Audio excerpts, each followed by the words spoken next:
مساء السكر.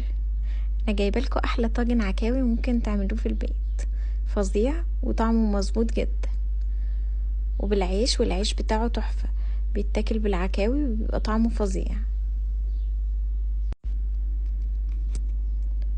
اللحمه بجد دايبه قوي ومستويه قوي، يعني شوفوا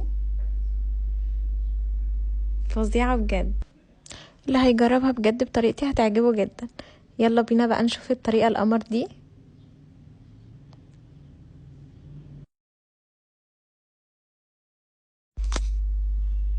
اول حاجه هسلق العكاوي انا بشوحها الاول علشان بتاخد طعم حلو.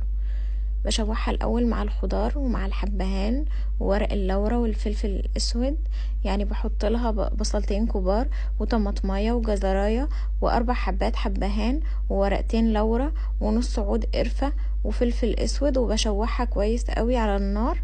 وبعدين اول لما بتبدا ما يبقاش فيها ميه ببدا ان انا احط لها الميه، بحط لها ميه مغليه طبعا علشان تستوي بسرعه.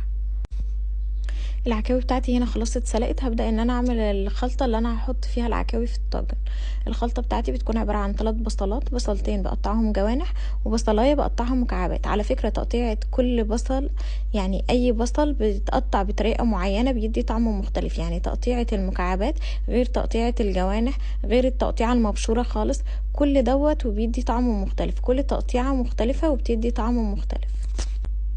اول حاجه هحط مكعبين زبده على شويه زيت صغيرين، وهبدا ان انا انزل بالبصل الاول. هنزل بكل كميه البصل بتاعتي. اول لما البصل يبدا ان هو ياخد لون هبدا انزل ببقيه الخضار.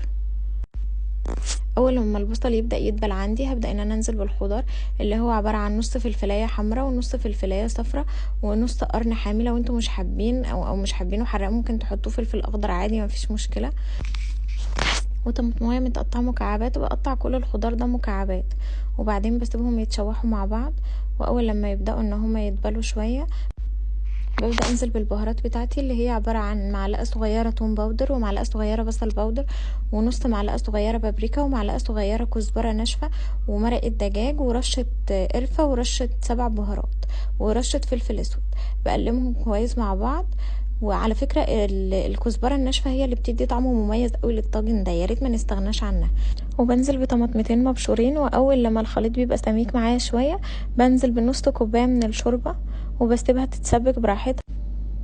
واول لما الصوص بيبدا ان هو يتقل معايا ببدا ان انا اطفي عليه واحط العكاوي في الطاجن واحط عليها الصوص، وبرش على الطاجن من فوق رشه كزبره ورشه فلفل اسود وبدخله الفرن.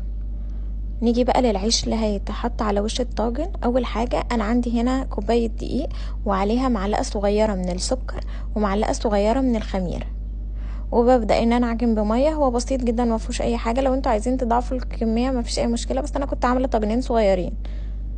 معايا اول لما العجينه بتتلم معايا بحط عليها معلقه زيت والمها كويس واحطها في بوله واسيبها تخمر. وبعدين لما بتخمر ببدا ان انا انزل بشويه دقيق وافرد العجينه بتاعتي. بفردها على قد الطاجن، او ممكن ان انا افردها عادي واحطها على الطاجن واقطعها زي ما انا هعمل دلوقتي. انا بفرد العجين على الطاجن بعد ما الطاجن يكون كده كده خلاص دخل الفرن وخرج وخد الوش وكله بقى تمام. ببدأ ان انا افرد العجين وبشغل الشواية، والفرن كده كده من تحت بيكون شغال، بس انا بحطه على الشبكة اللي تحت الشواية. وفي خلال 5 دقايق بيكون الطاجن جاهز وبيكون العيش متحمر ولونه جميل قوي.